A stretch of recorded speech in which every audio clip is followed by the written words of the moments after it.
പലരും എന്നെ ചേട്ടനായിട്ടും മകനായിട്ടൊക്കെ കണ്ടിട്ടുണ്ട്. അച്ഛനായിട്ട് ആദ്യമായിട്ടായിരിക്കും ഒരാൾ കാണുന്നത്. ബിഗ് ബോസ് ഇവർ കണ്ണടച്ച് കിടക്കണ ഞാൻ കണ്ടു. മെസ്സേജ് വന്നുകൊണ്ടിരിക്കുന്നത്. മെസ്സേജ് ഉണ്ടെങ്കിൽ മെസ്സേജ് ഡിലീറ്റ് ചെയ്യണം. അതാ വായും പിടിച്ചിട്ട് കാര്യം. എൻ്റെ മെസ്സേജ് ഡിലീറ്റ് ചെയ്തിട്ട് വിളിക്കും. ഓക്കെ, ഒരു വയ്യാവില്ല. വീട്ടിൽ സഹിച്ചു കിട്ടാ ഈ കട എന്റെയാ എന്ത് വേണം? ഞരിഞ്ഞ നല്ല വെളിച്ചെണ്ണയിൽ ഇങ്ങനെ പോലെ എത്തിയെടുക്കണം പോയിക്കാം. എന്നിട്ട് പാടിച്ച്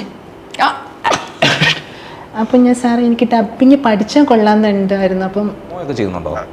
ബേസിൽ ബെന്നിയാണോ ഇത്? അതെ. ഞാനൊരു സാധനവും എടുത്തിട്ടില്ല. എനിക്കൊരു ആപ്പിൾ വേണം തോന്നി, ഞാനത് കട്ടെടുത്തു. അല്ലേ നമ്മൾ എന്തിനാ ജീവിക്കുന്നേ? എന്തിനാടാ കൊന്നിട്ട്? നമ്മൾ അനാഥരുമല്ല, ഗുണ്ടകളും വരാ ആരുമല്ല. എന്തിനാ ജീവിക്കുന്നേ ഇങ്ങനെ? പോയി തൂങ്ങി ചാവേ. എന്തിനാ ജീവിക്കുന്നേ ഇങ്ങനെ?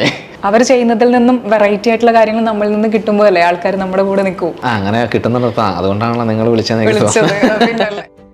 ഹായ് ഹലോ മീഡിയ ഭാരതിന്റെ പുതിയൊരു ചാറ്റ് ഷോയിലേക്ക് സ്വാഗതം. ഞാൻ Athina and this is our chat show chat with Athena.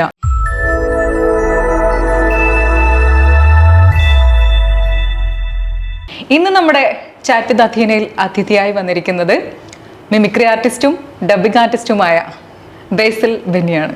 ബേസിൽ ബെന്നി, സ്വാഗതം. ചാറ്റ് വിത്ത് അഥീനയിലേക്ക് സ്വാഗതം. അധീന അതിഥി. Okay, thank U.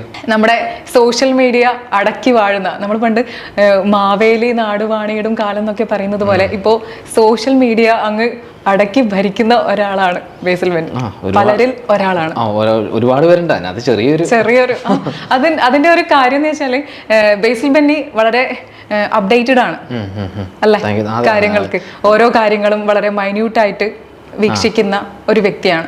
നല്ല ഒബ്സർവേഷൻ സ്കില്ലുള്ള ഒരാളാണ്. അതെ, അങ്ങനെ തോന്നുന്നു. ഞാനിപ്പോ ഓരോ വീഡിയോകൾ ചെയ്യുമ്പോൾ നമ്മുടെ പുതിയ സാധനങ്ങൾ ചെയ്യാനുള്ള ഒരു ശ്രമം നടത്താറുണ്ട്. അതന്നെയല്ലേ ഒരു കലാകാരന്റെ വിജയം എന്ന് പറയുന്നത്. അതിപ്പോ ഓരോരുത്തർ കാണുമ്പോൾ ചിലര് എന്താ പറയാ, നമ്മൾ നെഗറ്റീവ് ഇടുവോന്ന് വിചാരിക്കുന്നില്ല. നമ്മുടെ സാറ്റിസ്ഫാക്ഷന് വേണ്ടി നമ്മളങ്ങ് ചെയ്യുന്നു എന്നുള്ളൂ. പുതിയ സാധനങ്ങൾ വരുമ്പോൾ നമ്മളങ്ങ് ചെയ്തിടും. നേരത്തെ ഇൻസ്റ്റാഗ്രാമിലൊക്കെ ഒരു 2000 ഫോളോവേഴ്സൊക്കെ ഉണ്ടായിരുന്നുള്ളൂ. ഫോളോവേഴ്സിന് മാക്സിമം കൊണ്ടുവരിക എന്നുള്ളൊരു ലക്ഷ്യമായിരുന്നു. അപ്പോൾ പിന്നെ ഇപ്പോൾ 50K സംതിങ്ങിലേക്ക് എത്തി. ഒരു 6 മാസം അങ്ങനെ. അത് ചുമ്മാ പുതിയ സാധനങ്ങൾ ചെയ്യുമ്പോൾ നമുക്ക് പിന്നെ ആൾക്കാർ നല്ല കമന്റ്സ് സപ്പോർട്ടൊക്കെ തരുന്നുണ്ട് നമുക്ക്. പിന്നെ നമുക്ക് എന്താ പറയാ, സ്ഥിരമാകുന്ന ഇപ്പൊ വെറൈറ്റി ആയിട്ട് എന്തെങ്കിലുമൊക്കെ ആൾക്കാർക്ക് വേണം. അങ്ങനെ പുതിയ കാര്യങ്ങൾ വേണം. ഒരുപാട് പേര് ഉണ്ട് ഈ ഫീൽഡിൽ. അതിനകത്ത് ഒരു സംഭവം ചെയ്യുന്നേ ഉള്ളൂ. കോമ്പറ്റീഷൻ പരിപാടിയൊക്കെ ആണല്ലോ. അങ്ങനെ അവർ ചെയ്യുന്നതിൽ നിന്നും വെറൈറ്റി ആയിട്ടുള്ള കാര്യങ്ങൾ നമ്മളിൽ നിന്ന് കിട്ടുമ്പോൾ അല്ലേ ആൾക്കാർ നമ്മുടെ കൂടെ നിൽക്കൂ. അത് ഇപ്പൊ കിട്ടുന്നുണ്ട്. അങ്ങനെ കിട്ടുന്നുണ്ട്. അതുകൊണ്ടാണല്ലോ നിങ്ങൾ വിളിച്ചത്. മലയോര മേഖലയിൽ നിന്നും ഇടുക്കി തൊടുപുഴയിൽ നിന്നാണ് വരുന്നത്. മലയുടെ മേളിലല്ല, മണ്ടയിലല്ല. ഞങ്ങൾ മണ്ടയിലെന്ന് പറയണേ. മലയുടെ മണ്ടയിലല്ല, താഴെ തൊടുപുഴയാണ് സ്ഥലം. തൊടുപുഴ വണ്ണപ്പുറം എന്ന് പറഞ്ഞ സ്ഥലമുണ്ട്. നമ്മുടെ തൊമ്മൻകുത്ത് കേട്ടിട്ടുണ്ട്, ടൂറിസ്റ്റ് പ്ലേസ് ആണ്. അപ്പൊ അവിടെ ഒരു പ്രദേശം ആനയാടിക്കുത്ത് ഒരുപാട് നല്ല നല്ല എന്താ പറയാ, പ്രകൃതി രമണീയമായ എല്ലാ സ്ഥലങ്ങളും നല്ല നാട്ടുകാരുള്ള സ്ഥലത്തു തന്നെ. അവിടെ നിന്നാണ് ഇവിടെ എത്തിയിട്ടുള്ളത്. എങ്ങനെയാണ് ഡബിങ്ങിലേക്ക് അല്ലെങ്കിൽ മിമിക്രിയിലേക്ക് എങ്ങനെയാണ്? ഡബിങ്ങിൽ ഞാൻ പറഞ്ഞ കുറേ വർഷം മുമ്പ് ഞാൻ എഡിറ്റിംഗാണ് പഠിച്ചത്.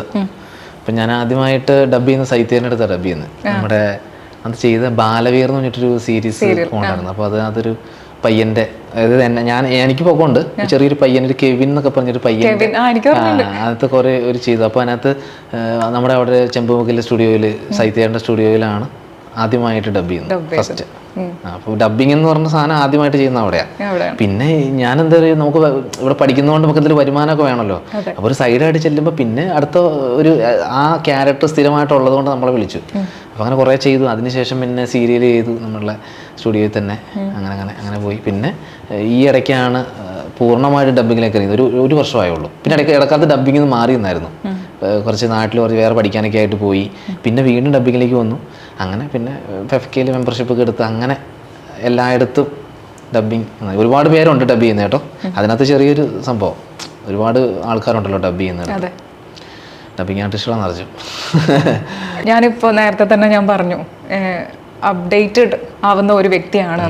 അപ്പോൾ അതുകൊണ്ട് തന്നെ നമ്മളിപ്പോൾ സോഷ്യൽ മീഡിയയിൽ നോക്കുകയാണെങ്കിൽ ബേസിലിന്റെ ഇൻസ്റ്റഗ്രാം പേജ് ഒന്ന് നോക്കുവാണെങ്കിൽ നമുക്ക് മനസ്സിലാകും ഇപ്പൊ ഏറ്റവും കൂടുതൽ പ്രേക്ഷക സ്വീകാര്യത നേടിയിട്ടുള്ളത് ബിഗ് ബോസ് ബേസ് ചെയ്തിട്ട് ചെയ്ത ആ ഒരു കോണ്ടന്റ് ആണല്ലോ. അതെ അതെ, അത് 3 പാർട്ടി ചെയ്തായിരുന്നു. അതിന്റെ ഡയറക്ടർ അടക്കം അതിന്റെ കമന്റ് ഒക്കെ ഇട്ടു.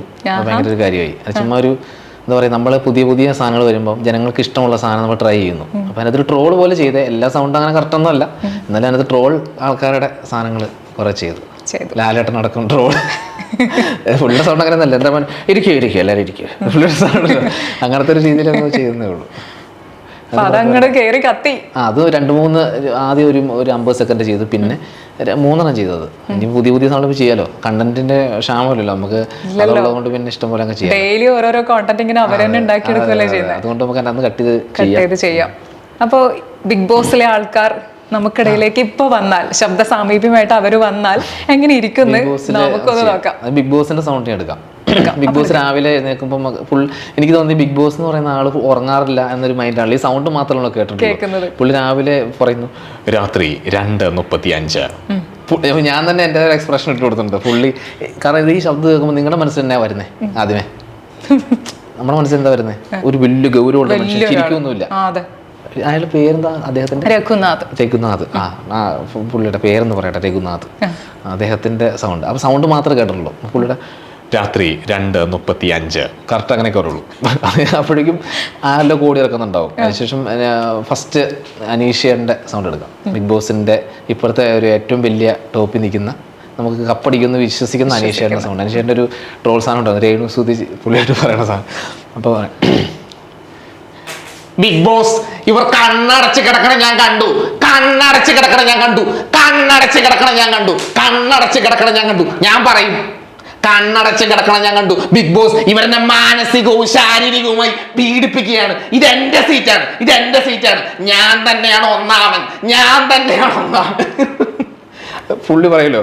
അപ്പൊ ലാലേട്ടൻ പറയും എന്താണ് ലാലേട്ടൻ സ്റ്റൈലുണ്ട് പുള്ളിയുടെ സംഭവം എന്ന് പറഞ്ഞു കഴിഞ്ഞാൽ, ലാലേട്ട അവർ പറഞ്ഞു കൊടുക്കും, ലാലേട്ട അങ്ങനെ ചെയ്തു ലാലേട്ടൻ എന്താണ് അനീഷ് ഒരു വാക്ക് തന്നെ പറഞ്ഞുകൊണ്ടിരിക്കുകയാണ്. ലാലേട്ട അത് പിന്നെ എന്നെ മാനസികവും ശാരീരികവുമായി ഇരിക്കും അനീഷ് ഇരിക്കും പറയാതെ ഇരിക്കും പറയും. പിന്നെ നമ്മുടെ നെവിൻ്റെ സംഭവം ഉണ്ടല്ലോ, നെവിനോട് എന്തെങ്കിലും ചോദിക്കുവാണെങ്കിൽ അതിനാ ഞാനൊരു സാധനം എടുത്തിട്ടില്ല, എനിക്കൊരു ആപ്പിൾ വേണം തോന്നി ഞാനത് കട്ടെടുത്തു, അല്ലേ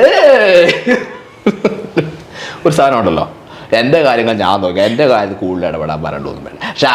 ഷാനവാസിൻ്റെ കാര്യം നോക്കിയാൽ മതി, എൻ്റെ കാര്യം ഞാൻ നോക്കാം. ഷാനവാസിയുടെ സൗണ്ട് ഉണ്ടല്ലോ, പുള്ളിയുടെ നമ്മുടെ സീരിയലിലൊക്കെ സൗണ്ട് കൊടുക്കുന്നത് വേറെ ആളാണ്. ശരിക്കും പുള്ളിയുടെ സൗണ്ട് എന്ന് പറഞ്ഞാൽ അല്ല, ഇതിനകത്ത് അക്ബർ കാണിച്ച ഒരു നെറുകേടിന്റെ കാര്യം കൊണ്ട് മാത്രമാണ് ഈ ഗെയിമുകൾ പാളിപ്പോയത്. അക്ബറാണ് എല്ലാത്തിനും. അത് കഴിഞ്ഞിട്ട് പിന്നെ ജിഷിൻ ചേട്ടൻ ഉണ്ടല്ലോ പുള്ളിയുടെ ഡബ് ചെയ്യുന്നത്. പുള്ളിയുടെ ശരിക്കുള്ളൊരു സാധാരണ സൗണ്ട് സംസാരിക്കുന്ന ഇപ്പം ചോദിക്കുക, ലാലേട്ടനായിട്ട് ചോദിക്കുവാണ് എന്താണ് ജിഷിൻ എന്താണ് ചെയ്തത് എന്ന് ചോദിക്കും. അല്ല ലാലേട്ടാ, ഞാനിവിടെ വന്നപ്പോൾ തന്നെ ഒരുപാട് ഞാൻ പണിപ്പുരയായിട്ട് സാധനം ആ തുണി കാത്തിരിക്കുന്നത്, തുണി എടുക്കാൻ വേണ്ടി അകത്തേക്ക് പോയി ഒരു തുണി പോലില്ലാതെ സദ്യ ഇറങ്ങി വരേണ്ട അവസ്ഥ വന്നു. തുണി പോലും കിട്ടില്ല ലാലേട്ടാ, കുളിക്കാൻ പോലും സോപ്പും ഇല്ലാത്തൊരവസ്ഥയാണ്. ഈ അക്ബറാണ് എല്ലാം ചെയ്തത്, ഞാൻ ഒന്നും ചെയ്തിട്ടൊന്നും ലാലേട്ടാ. അത് പിന്നെ പുള്ളി സൗണ്ടില്ല, പുള്ളി ചൂടാവുന്നത്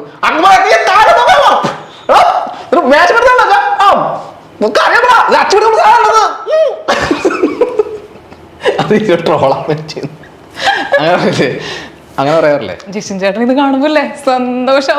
പുള്ളി ഞാൻ കുറെ ഇട്ടുണ്ട്, പുള്ളി ഇറങ്ങി വരുമ്പോ അല്ലേ, ഇവർക്കത് കാണാൻ പറ്റത്തില്ലല്ലോ. അങ്ങനെ കുറെ പേരുടെ ജിസേലിനോട് ചോദിച്ചാൽ ജിസേലോട് സംസാരിക്കാം. ജിസേൽ ഇങ്ങനെയാണല്ലോ ജിസേൽ ഇരിക്കുന്നത്. അല്ല, എനിക്ക് മലയാളം നന്നായിട്ട് അറിയാം. ഞാൻ നിങ്ങൾക്ക് വിചാരമില്ല എനിക്ക് മലയാളം അറിയില്ല എന്നെ. എനിക്ക് മലയാളം നന്നായിട്ട് അറിയാം, ഞാനൊരു ഗുണ്ടിയാണ്. പറയാറില്ലേ, അപ്പൊ പറയും അയ്യോ അല്ല ഗുണ്ടി എന്ന് പറയരുത്, അതിന് ഓപ്പോസിറ്റ് ഇല്ല ഗുണ്ടി. അല്ല ഞാനൊരു രൗഡിയാണ്. അങ്ങനെ പറയാം പേരുടെ. ഇതാണിപ്പോ ചെയ്തത്. ബിഗ് ബോസ് കാണുന്ന ആണോ? കാണാറില്ല, ഞാനിങ്ങനെ ട്രോളുകൾ വരുമ്പോൾ കാണാം.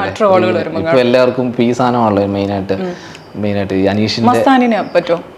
മസ്താനിയുടെ ചില സാധനങ്ങളാട്ടോ ബിഗ് ബോസിൽ നിന്ന് ഔട്ട്, ശരത്തേട്ടൻ ഔട്ടായി കളഞ്ഞപ്പോൾ ആ സമയത്ത് ബിഗ് ബോസ് എനിക്ക് സന്തോഷം, ബിഗ് ബോസ് ശരത് ഔട്ടായ സന്തോഷം ബിഗ് ബോസ്. കാരണം അവരെന്നെ ചീത്ത പറഞ്ഞു, പുറത്ത് പറയാൻ പറ്റിയ വാക്ക് പറഞ്ഞു ബിഗ് ബോസ്, നീ പോടാ ഇവര് അങ്ങനെയൊക്കെ പുള്ളി ഇങ്ങനെ ഉണ്ടല്ലോ, സന്തോഷമായ കുഞ്ഞി സൗണ്ട് ആണല്ലോ. അങ്ങനെ ഇതൊക്കെ ഞാൻ സൗണ്ട് കറക്റ്റാണെന്ന് അറിയില്ല, നമ്മുടെ അവിടെ എക്സ്പ്രഷൻ ഇട്ട് ചുമ്മാ അങ്ങനെ ചെയ്യണമെന്ന്. പക്ഷെ നന്നായിട്ടുണ്ടായി. Thank you. സെറ്റല്ലേ? അതെ. പിന്നെ ആൾക്കാർ എങ്ങനെ സ്വീകരിക്കാണ്ടിരിക്കുക അല്ലേ? കുറെ പേര് ചെയ്യണ്ടല്ലോ. സൗണ്ട് പിന്നെ മ്യൂസിക് ഇട്ട് വരുമ്പോൾ രസമായിട്ട് തോന്നുന്നു. അതെ, അത് വീഡിയോ ഒരു 3 മില്യൺ ഒക്കെ അടിച്ചായിരുന്നു. അതെ, ഞാൻ കണ്ടായിരുന്നു. അതെ അതെ, അതിങ്ങനെ പിൻ ചെയ്ത് വെച്ചിട്ടുണ്ടല്ലോ കുറെ മില്യൺ വ്യൂസ് ഉള്ളത്. ആൾക്കാർ കാണുമ്പോൾ ഇവൻ എന്തൊക്കെയോ ചെയ്യണമെന്ന് വിചാരിക്കട്ടെ. നമ്മുടെ ഒരു ഐഡന്റിറ്റി അല്ലേ ആൾക്കാർ അറിയുന്നത് അതിലൂടെയല്ലേ. പിന്നെ ഇനി ആരെയും എടുക്കുക? ബിഗ് ബോസിൽ കുറെ പേര് ബിഗ് ബോസിൽ ഇത്രയും പേരാണ് മെയിനായിട്ട് ഞാൻ എടുത്തോണ്ടിരിക്കുന്നത്. ബിഗ് ബോസിന്റെ സൗണ്ട് ഇതൊക്കെയാണ് മെയിനായിട്ട് ചെയ്തുകൊണ്ടിരിക്കുന്നത്. പിന്നെ സാധാരണ നമ്മുടെ സിനിമാ താരങ്ങൾ ഏറ്റവും കൂടുതൽ സുരേഷ് ഗോപിയുടെ സൗണ്ടും അവരുടെ സൗണ്ടൊക്കെയാണ്. ജാഫ്രിക്ക ഇവരുടെയൊക്കെ സൗണ്ട് ലൈവായിട്ട് സംസാരിക്കുന്ന സാധനങ്ങളൊക്കെ. സുരേഷ് ഗോപി എന്നോട് സംസാരിക്കണം.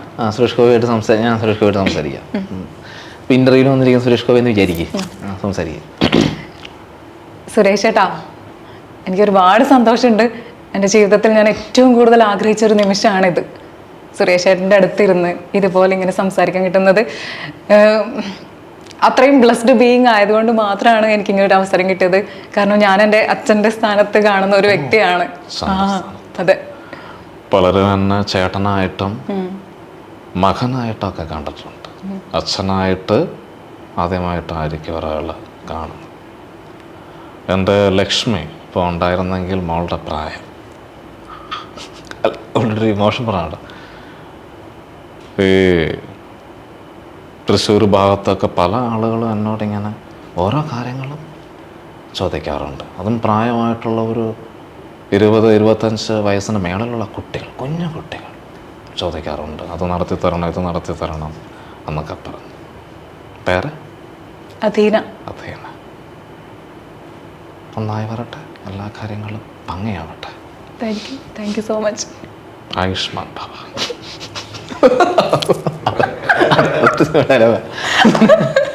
പുള്ളിയുടെ മാനറിസങ്ങളുണ്ട് കേട്ടോ.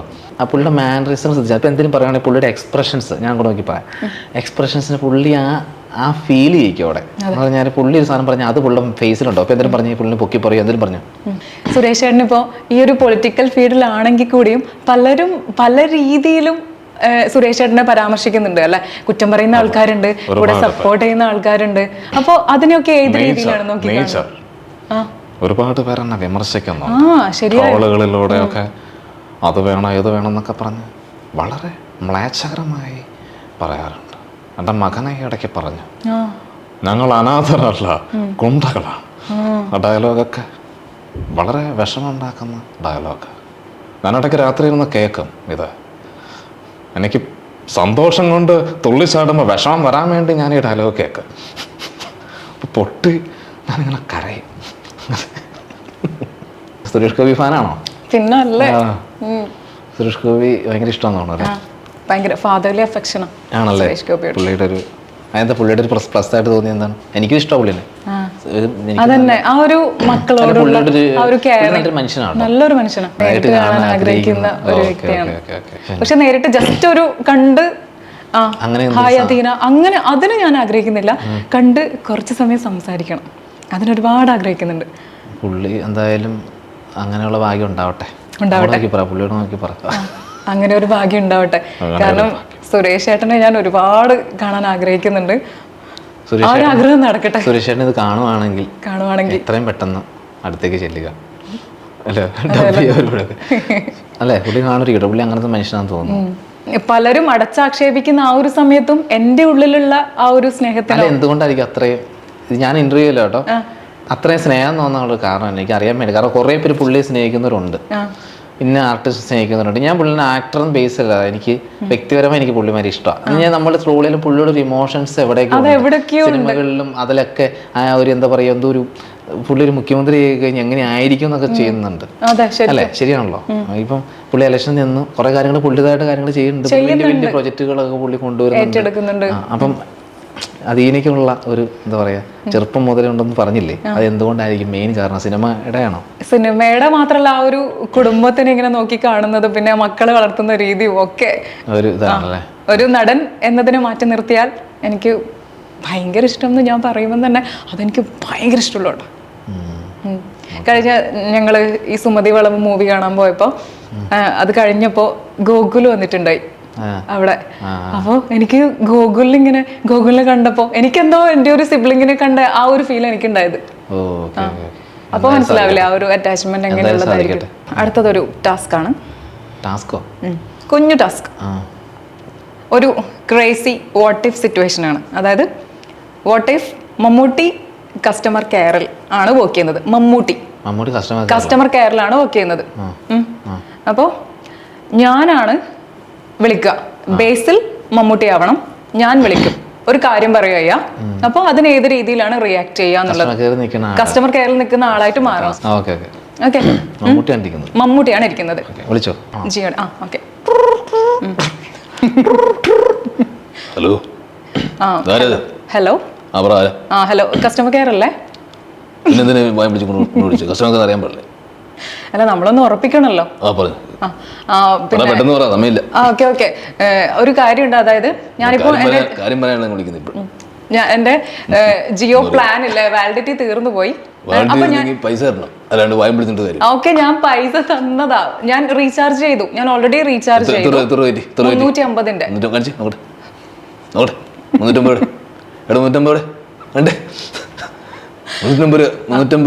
350ന്റെ ഞാൻ റീചാർജ് ചെയ്തു. പക്ഷെ പിന്നെയും എനിക്കത് കണ്ടിന്യൂസ് ആയിട്ട് എനിക്ക് മുന്നോട്ട് കൊണ്ടുപോകാൻ പറ്റുന്നില്ല. നിങ്ങളുടെ ജിയോ പ്ലാൻ കാലാവധി തീർന്നു എന്നാണ് എനിക്ക് പിന്നെയും മെസ്സേജ് വന്നുകൊണ്ടിരിക്കുന്നത്. മെസ്സേജ് ഡിലീറ്റ് ചെയ്യണം. അതാ വായും പിടിച്ചിട്ട് കാര്യം.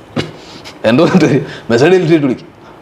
വയ്യാവില്ല ഏതൊക്കെയായാലും പക്ഷെ പണിയെടുക്കാൻ സമ്മതിക്കത്തില്ല. രാവിലെ തന്നെ പുള്ളി അങ്ങനെയാ. അല്ല, അങ്ങനെയല്ല, പുള്ളിയുടെ ക്യാരക്ടർ അങ്ങനെയാണല്ലോ. ഇനി ഇതിനകത്ത് ഞാൻ വേറെ ടാസ്ക് അങ്ങോട്ട് പറയാം. ഈ പുള്ളിക്ക് ഇഷ്ടമായി, സോറി സാർ ഞാൻ അറിയാതെ ചെയ്തതാണെന്ന് പറയാം. അപ്പൊ പുള്ളിയുടെ പെരുമാറ്റത്തിലൊരു മാറ്റം ഞാൻ കാണിക്കാം അല്ലേ? സോറി സാർ, മൈ മിസ്റ്റേക്ക് ആണെന്ന് തിരിച്ചു വിളിക്കണേ. ഓരോരുത്തരുമാർ വയ്യാവിലായിട്ട് രാവിലെ ചൂടാൻ വേണ്ടി 2 വിലടിക്കാം. ഞാൻ വിലടിക്കാം. Hello. Hello sir, sorry sir, ഞാൻ നേരത്തെ വിളിച്ചിട്ടുണ്ടായില്ല. ഒരു ജിയോന്റെ പ്ലാൻ കാലാവധി തീർന്നു. സോറി സാർ, എന്റെ ഭാഗത്തുള്ള മിസ്റ്റേക്കാ. ചുമ്മാ വെറുതെ എന്നെ കുറ്റപ്പെടുത്തരുത്.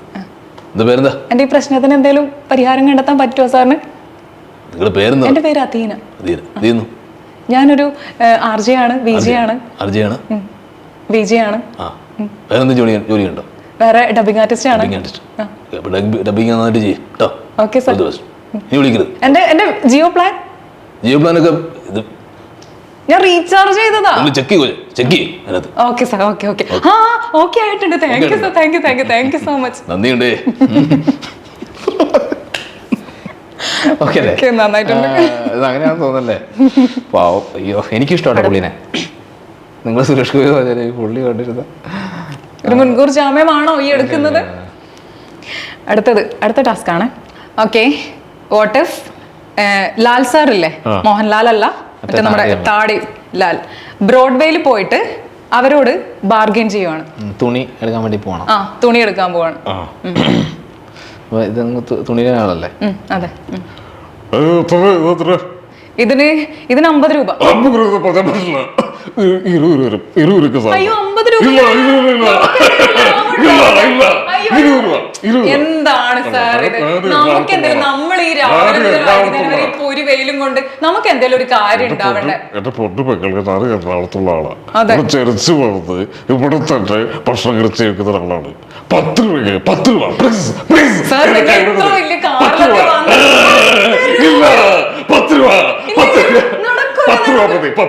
എന്താണ് സാർ? ഓക്കെ, 5 രൂപ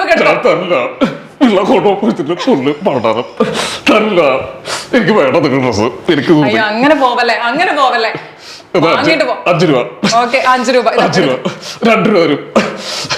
പൈസ ഗൂഗിൾ പേ തരാം. നിങ്ങൾ ദൂരം എനിക്ക് തരാം. വണ്ടി കുറിക്ക് പൈസ ഇല്ല, പ്ലീസ്.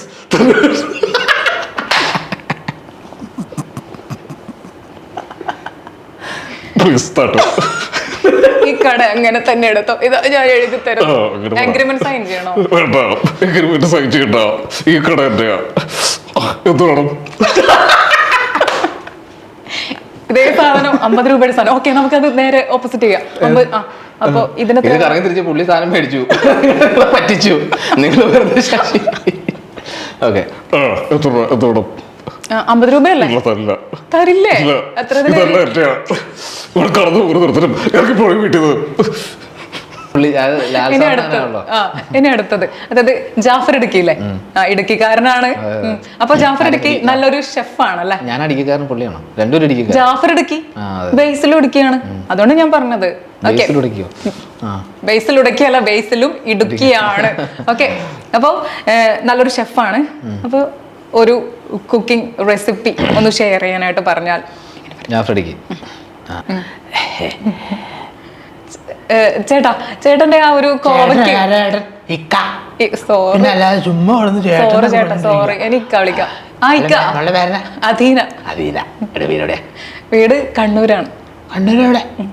കണ്ണൂരൊക്കെ നമുക്ക് അറിയാവുന്ന സ്ഥലമല്ലേ? അറിയോ? ഞാൻ ഒരുപാട് തവണ കണ്ണൂർ വന്നിട്ടുണ്ട്. ചേട്ടൻ ഇടുക്കിയിൽ എവിടെയാ? ഇടുക്കിയിലെ നമ്മുടെ ഉടുമ്പന്നൂര്. എവിടാ? ഉടുമ്പന്നൂര് സ്ഥലം കേട്ടോ? ഇല്ല, ഉടുമ്പ നാടൻ ഉടുമ്പ ഓടിച്ചിട്ട് വാഴ പിടിച്ച് അടിച്ചിട്ട് ഇങ്ങനെ കറി വെച്ചൊക്കെ തിന്നാൻ കൂടെ.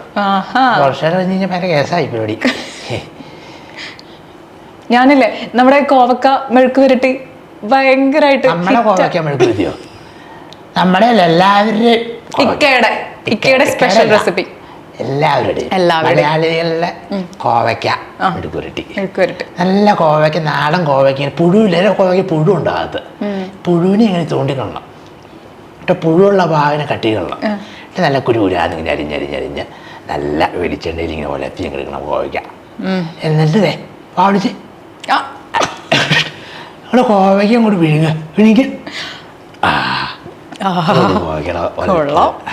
നാടൻ കോവയ്ക്ക വേണമെങ്കിൽ ഇടത്ത് വേണമെങ്കിൽ വെച്ച് ഈ മസാല കാര്യങ്ങളൊക്കെ ഇല്ല. ഞാൻ മസാല കൂട്ടില്ല. കാരണം ഇന്ന് നാടൻ കോവയ്ക്ക തന്നെ ഇഷ്ടം. നാടൻ ഒലത്തി തന്നെ എനിക്കിഷ്ടം. ആണല്ലേ? വേറെ അറിയാണ്ടോ? വളരെ നന്ദി. ഒരുപാട് സന്തോഷം. കോവയ്ക്ക നട്ടുപിടിപ്പിക്കുന്നത് മുഴുവൻ നിറച്ച് കേട്ടോ. പെട്ടെന്ന് കായ്ക്കുമല്ലോ. പറയുക കോവയ്ക്കാണോ അതൊക്കെ? അല്ലേ, പ്ലാസ്റ്റിക്കിന്റെ കോവയ്ക്ക. വീട്ടിൽ പോയി കോവയ്ക്ക ഒലത്തി കഴിക്കാം. കോവയ്ക്ക ഓർത്ത കാര്യം പറയാൻ വേണ്ടി എന്നെ വിളിച്ചും കൂടെ. ഞാൻ എന്തെങ്കിലും സംശയം ഉണ്ടെങ്കിൽ ഇക്കാനെ വിളിക്കുവേ. എന്നെ വിളിക്കുന്നേ? വാട്സാപ്പിൽ മെസ്സേജ് അയച്ചാൽ മതി. മെസ്സേജ് അയച്ചാൽ മതിയോ? കോവയ്ക്ക അറിയാൻ പാടില്ലെങ്കിൽ പടം ഇട്ടുതരാം കോവയ്ക്കയുടെ കേട്ടോ. ശരി, നന്ദിയുണ്ട്. ഓക്കെ, നമുക്കിനി അടുത്ത ടാസ്കിലോട്ട്, അടുത്തൊരു സെഗ്മെന്റിലോട്ടാണ് പോകുന്നത്. ഇതിന് വേറെ സെഗ്മെന്റ് ആണ്. ഇതല്ല, വേറെ. അതായത് ഞാൻ ഒരു ടാസ്ക് പറയും.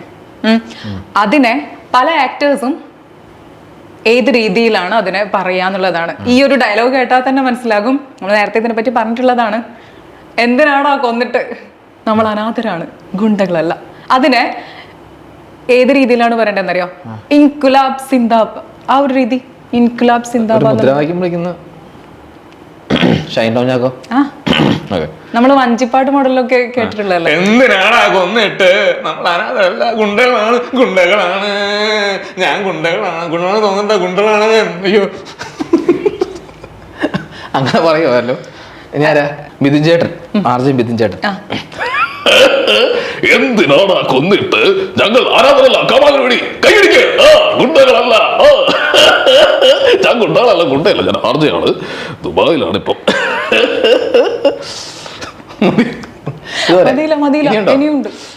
ശ്രീകണ്ഠനാര്. എല്ലാ പ്രേക്ഷകർക്കും അനാഥരല്ല ഗുണ്ടകളാണ് ഷോയിലേക്ക് സ്വാഗതം. എന്തിനാടാ കൊന്നിട്ട്? നമ്മൾ അനാഥരല്ല, ഗുണ്ടകളാണ്. ഗുണ്ടകളാണ്.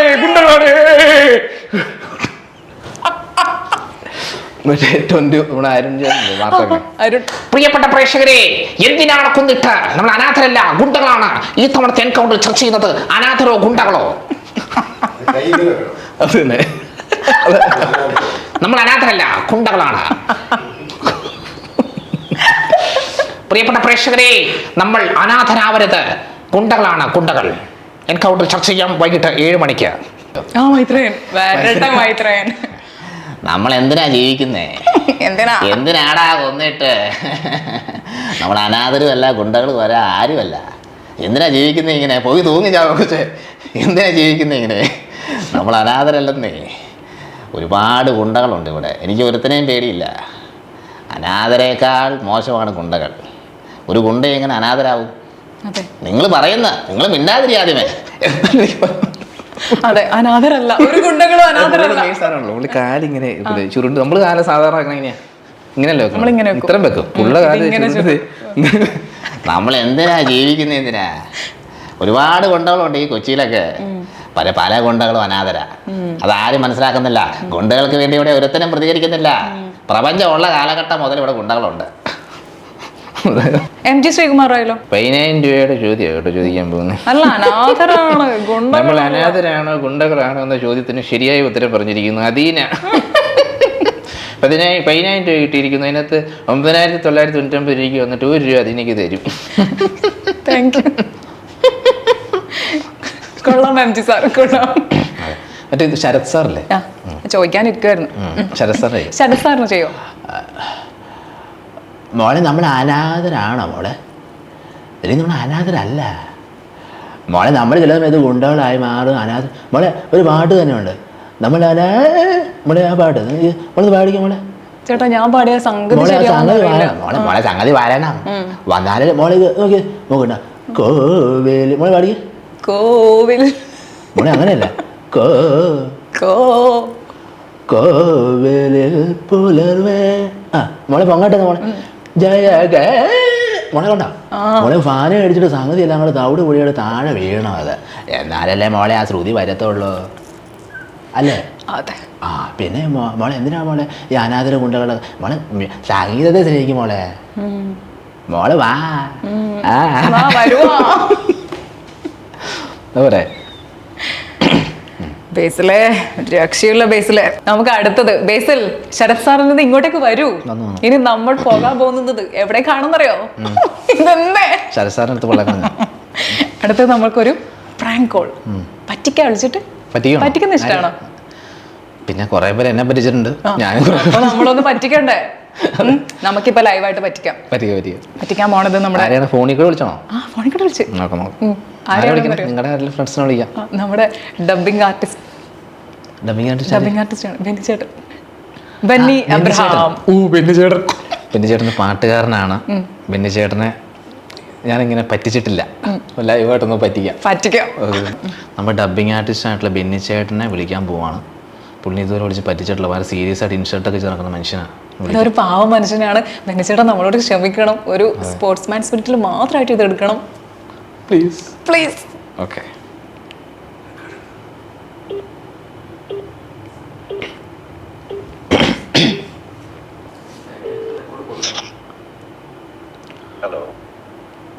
ഹലോ, ഇത് ബെന്നി അബ്രഹാം എന്ന് പറഞ്ഞൊരു ആർട്ടിസ്റ്റ് അല്ലേ? സാറേ നമസ്കാരം കേട്ടോ. ഇത് സുരേഷ് എന്നാണേ, മഞ്ചേരി എന്ന് പറയുന്നത്. കൊച്ചിയിലാണ് ഇപ്പോൾ ഉള്ള. കഴിഞ്ഞ ദിവസം നിങ്ങളുടെ ഇന്റർവ്യൂ ഞാൻ കണ്ടിരുന്നു. റാണി മാഡത്തിന്റെ കൂടെ ഉള്ള ഒരു നമ്മുടെ റിലേറ്റീവ് ആണ്. എൻ്റെ വൈഫിനെ ഒന്ന് സംസാരിക്കണം എന്ന് പറഞ്ഞു. അപ്പോൾ ഒന്ന് കൊടുത്തോട്ടെ? ഹലോ സാർ, നമസ്കാരം സാർ. സാർ ഞാൻ റാണി മാഡത്തിൻ്റെ കസിനാണ്. അപ്പം എനിക്ക് ഡബിങ് പഠിച്ചാൽ കൊള്ളാമെന്നുണ്ടായിരുന്നു. അപ്പം ഇത് കറക്റ്റായിട്ട് പറ പുള്ളിയുടെ ഇത് എന്താന്ന്. ഹലോ, ഞാൻ പറയട്ടെ സാറേ, ഡബിങ് ഒന്ന് പഠിച്ചാൽ കൊള്ളാമെന്ന്. അപ്പം എങ്ങനെയാണ് കാര്യങ്ങൾ അറിയാൻ വേണ്ടിയായിരുന്നു. അപ്പം ഞാൻ ഡബിങ്ങിനെ കുറിച്ച് കുറച്ച് പറഞ്ഞായിരുന്നല്ലോ അതിനകത്ത്. അപ്പം ഇങ്ങനെ നമുക്ക് അതിനകത്ത് ഇപ്പം നമുക്ക് ഇതുപോലെ ഇൻസ്റ്റിറ്റ്യൂഷൻസ് ഉണ്ട്. അതായത് നിയോ, ഫിലിം സിറ്റി, അങ്ങനെ കുറെ സ്ഥലത്ത് ഡബിങ് പഠിപ്പിക്കുന്നുണ്ട് ഓൾറെഡി. ഒരുപാട് പേയ്മെന്റ് ആവില്ലേ സാർ ഇത്? അത് പേയ്മെന്റ് അത്യാവശ്യം ആവും. അല്ലെങ്കിൽ പിന്നെ വർക്ക്ഷോപ്സ് ഉണ്ട്. വർക്ക്ഷോപ്സിൽ പോയിട്ട് വർക്ക്ഷോപ്പ് എന്ന് പറഞ്ഞാൽ വണ്ടി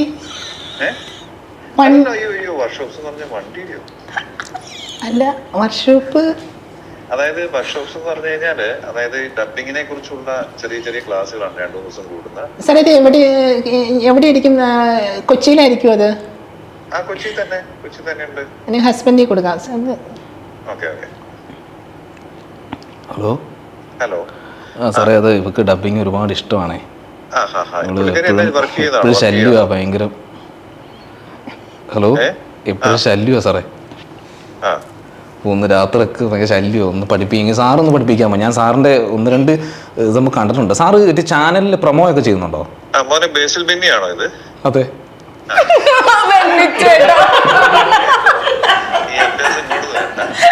ബെന്നി ചേട്ടാ, അദീന കണ്ടുപിടിച്ചു. നമ്മുടെ ചാറ്റ് വിത്ത് അദീന ഷോ ആണ്. ചേട്ടാ സോറി കേട്ടോ. എനിക്ക് ചിരി വന്നിട്ട് പാടുള്ളത്. പിടി കിട്ടിയിരുന്നു. ആദ്യമേ മനസ്സിലായി. മനസ്സിലായെന്നോ? പിന്നെ എനിക്ക് അധീനയുടെ ശബ്ദം ശരിക്കും ഇവൻ ആക്ട് ചെയ്യുന്നതെന്നാ ഞാൻ വിചാരിച്ചേട്ടോ. അതിന്റെ സൗണ്ട് അല്ലത്, ഞാൻ തന്നെ. ചേട്ടാ ചേട്ടാ ആ പെണ്ണിന്റെ സൗണ്ട് ഞാനാ. അധീനയുടെ ശബ്ദം നീയാണ് എടുത്തേ? ആ അതിന്റെ സൗണ്ട് ആയിരുന്നു അത്. എനിക്ക് മനസ്സിലായി. അതെ പോയിന്റിൽ മനസ്സിലായില്ലായിരുന്നു. ആദ്യത്തെ മനസ്സിലായില്ല പോലും. അയ്യോ ഞാൻ ഭാര്യക്ക് കൊടുക്കാന്ന് പറഞ്ഞപ്പോ അവന്റെ ഒരു ശൈലി വന്നു. അയ്യോ അതെ അതെ പെട്ടെന്ന് ഓർത്തില്ലേട്ടാ. അത് കുഴപ്പമില്ല, പാടിപ്പോയി. കുഴപ്പമില്ല അല്ലേ? കുഴപ്പമില്ല പറ്റിച്ചോ? പറ്റിച്ചോന്ന് ഇന്നാ പറ്റിച്ചോ? അല്ല ഞാൻ പറ്റിച്ചില്ലേ? പറ്റിച്ചു. എന്റെ തിരിച്ചും പറ്റിച്ചു. ഓക്കെ ഇനി വേറെ ആരും വിളിക്കട്ടെ. വേറെ വിളിക്ക്. ഓക്കെ. ഇടുക്കിയിൽ നിന്നാണ് ഇപ്പൊ ഇങ്ങോട്ട് വന്നിട്ടുള്ളതല്ലേ? അപ്പോൾ ഫാമിലീനൊക്കെ വിട്ട് ഇവിടെ നിൽക്കുമ്പോൾ ഭയങ്കരമായിട്ട് ഒറ്റപ്പെടലൊക്കെ ഫീൽ ചെയ്യുന്ന സാഹചര്യങ്ങൾ ഉണ്ടായിട്ടുണ്ടാവുമല്ലോ. അപ്പൊ ഏറ്റവും കൂടുതൽ എന്താ ചെയ്യുക?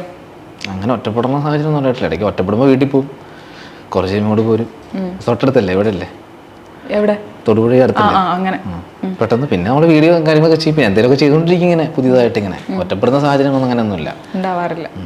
അപ്പൊ ഏറ്റവും കൂടുതലായിട്ട് ചെയ്യുന്ന ഹോബി പ്രോഗ്രാമുകൾ ചെയ്യുന്നു, പിന്നെ വീഡിയോ പ്രാക്ടീസ് ഒന്നും അങ്ങനെ ഒന്നുമില്ല. ഇടയ്ക്ക് നമ്മൾ കിട്ടുന്ന സാധനം നമ്മൾ ഫണ്ണാക്കുന്നു, കുറെ പുതിയ പുതിയ കണ്ടന്റുകൾ ചിന്തിക്കുന്നു, അങ്ങനെ അങ്ങനെ കുറെ കാര്യങ്ങൾ.